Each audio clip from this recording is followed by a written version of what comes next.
Oke, ini baru aja selesai ngebikin summary yang terjadi tadi pagi untuk teman-teman buletin yang ada di kantor.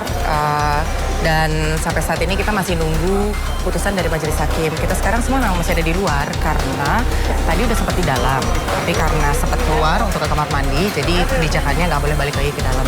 Dan ada beberapa poin yang tadi saya dengar dan juga saya catat, yaitu pertama adalah Hakim Wahyu menyampaikan bahwa tidak terbukti adanya pelecehan seksual yang dilakukan oleh Yosua Huta Barat kepada Putri Chandrawati.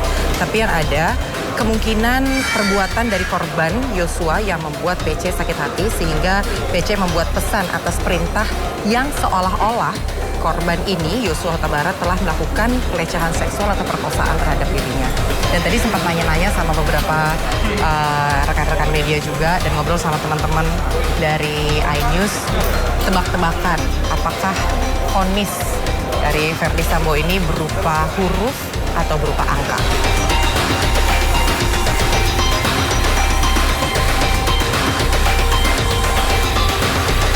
Mas, tadi kan kita sempat bahas kalau pelecehan seksual itu ditolak sama hakim, disanggah sama hakim, ya kan?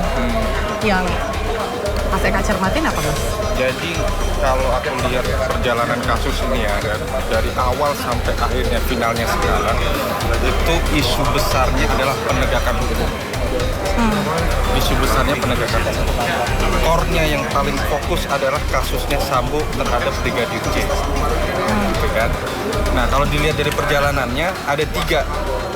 Pertama, pembunuhan berencana, pelecehan seksual, ya, obstruction.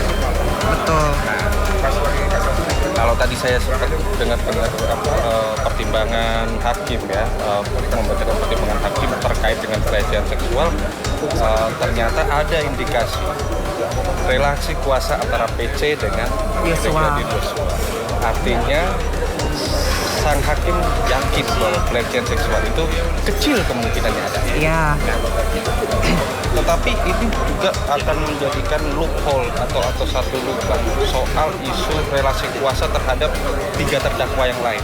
Kuatmaruf, Ricky Rizal, dan Eliezer. Nah, apakah pertimbangan atas relasi kuasa terhadap 3 orang ini juga akan masuk ke dalam putusan nantinya? Karena itu akan sangat istilahnya bisa menjadikan bumerang gitu. Artinya kalau cuma hanya sekedar relasi kuasa saja tanpa ada pertimbangan yang lain yang harus dimasukkan, bisa aja 3-tiganya bisa lepas. Bisa aja. Tapi kan sulit. Nggak mungkin. Makanya harus dilihat dan dicermati dulu mens rea dari 3 orang ini. Peran masing-masing 3 orang ini harus tajam. Apakah selama persidangan ini 3 orang ini benar-benar ada niatan untuk ada bukti-bukti yang ada andil dari 3 orang ini terhadap kasus pembunuhannya Brigadir Yosua secara terang benderang. Ini akan jadi menarik karena bagi saya pribadi ini tidak akan berhenti hari ini saja. Artinya setelah vonis ini masih ada lagi. Tidak akan berhenti. Dan sebenarnya harapan besar saya sebagai kuasa hukum ataupun penegak hukum dan masyarakat, ada beberapa hal yang sebenarnya harus di follow up juga terkait dengan isu yang besar tadi soal penegakan hukum. Oke lah, kita fokus ke sini. 340, 338 yang dilakukan oleh Kadif Propam.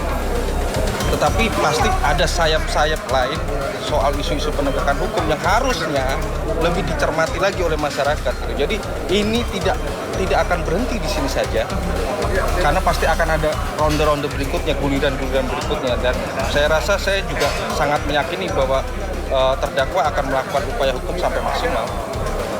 Kalau tadi kan Mas Eka bilang bicara soal hierarki terus relasi kuasa gitu kan ya. Berarti dengan kata lain, apa yang disampaikan oleh Richard Eliezer, Kuatmaruf, dan Ricky Rizal masih belum tentu bisa dibuktikan kebenarannya atau belum tentu bisa dipercaya seutuhnya. Ya, karena ada bisa itu sangat masuk akal ya kan. Ibaratnya kan ada rasa takut nggak bisa makan, ya kan, takut nggak bisa kerja, takut keluarganya diapa-apain. Kita nggak tahu. Tapi kan semuanya udah duduk di kursi pesakitan. Betul. Tapi artinya apa yang dilakukan oleh mereka juga sangat besar terhadap adanya relasi kuasa. Cuman yang membedakan adalah niatannya.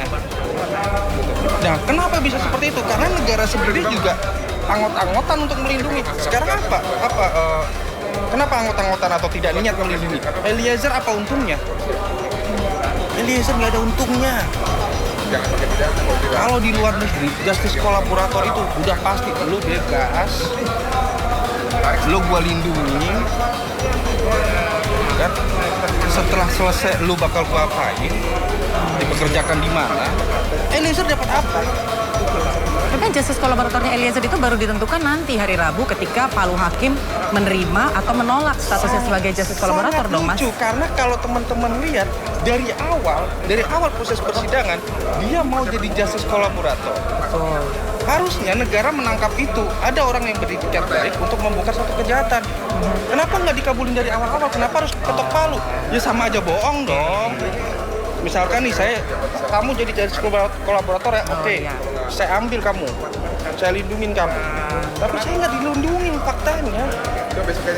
Faktanya saya tetap di sidang, faktanya saya tetap dituntut. Bukankah Jaksa Agung sendiri udah bilang bahwa sebenarnya tuntutan dia yang 12 tahun itu sebenarnya udah lebih ringan dari yang seharusnya dituntutkan kepada Eliezer. Ini kalau kita bicara Eliezer ya, Mas ya.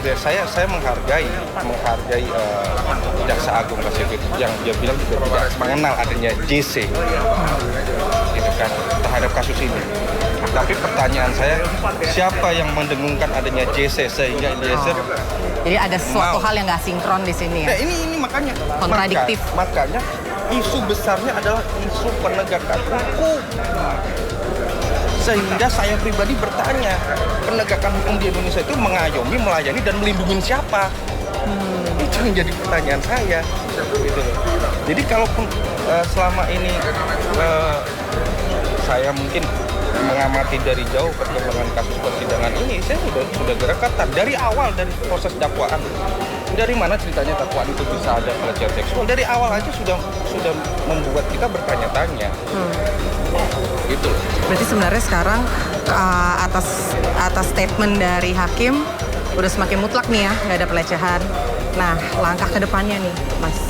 Nah, langkah ke depan terkait dengan nama baik almarhum ya. Oke. Yang diharapkan. Kalau nama baik kita menginginkan ada pemulihan nama baik dari almarhum. Caranya? Ya mungkin kita bisa melakukan permohonan restitusi atau rehabilitasi. Ya. Cuman itu terlalu kecil lah. Gitu ya. Itu peanut banget.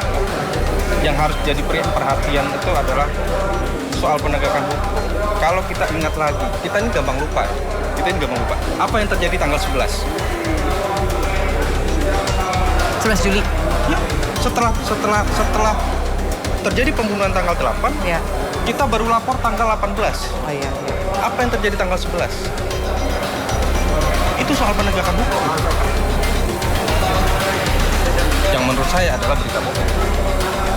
Bagaimana masyarakat Indonesia dibohongin oleh negara, terus bagaimana sikap negara? Saya lebih banyak bicara besar, karena ini pasti vonis kok, dia pasti salah. Ya. Mau berapapun vonisnya, dia pasti banding kok, mau berapapun vonisnya. Gitu. Jadi itu yang harus kita kawal sama-sama. Ini miris soal penegakan hukum. Tadi pertanyaan saya pribadi ya, mengayomi, melindungi, dan melayani siapa?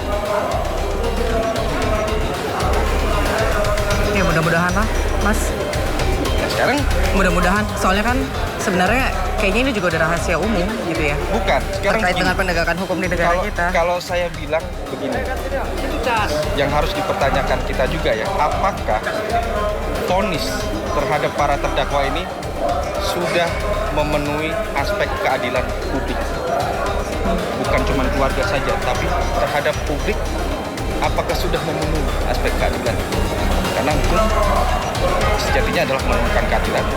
Ada kemanfaatan, ya. Itu yang mungkin kita akan pantau terus perkembangan dari kasus ini. Kenapa sih? Oh enggak, saya Tanggapi dia aja tuh.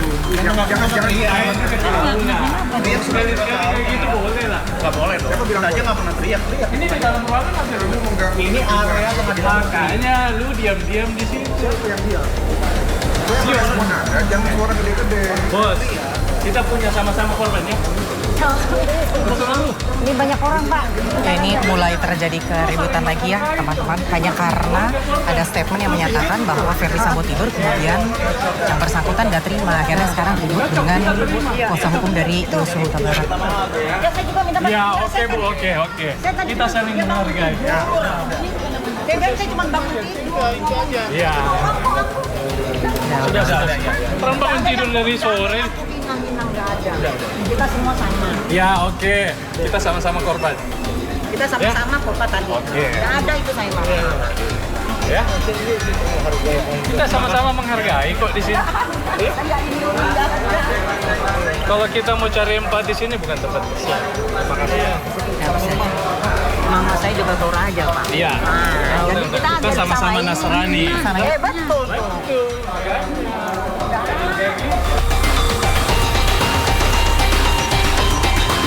Silakan berdiri.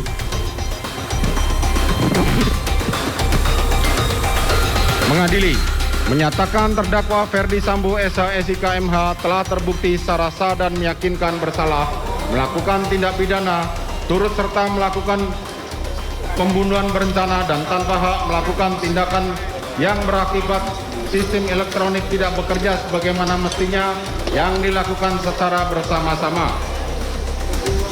Menjatuhkan pidana kepada terdakwa tersebut oleh karena itu dengan pidana mati. Memerintahkan terdakwa tetap berada dalam tahanan, menetapkan barang bukti tetap terlampir dalam berkas, dikembalikan kepada penuntut umum untuk digunakan dalam perkara lain. Menetapkan terdakwa tetap berada dalam tahanan. Baru aja Hakim Ketua memutuskan vonis dan diputus hukuman mati untuk Ferdy Sambo.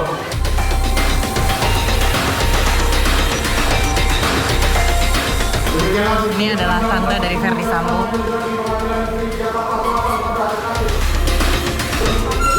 Kita ke keluarga Yosua sekarang. Sampai gemeteran loh.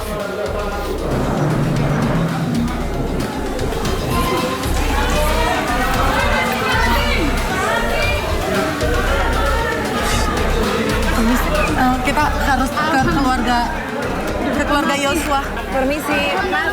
Bang. Mas, Mbak, jangan didorong dong, minta tolong. Gantian. Teman-teman gantian dong, jangan dorong-dorongan, please.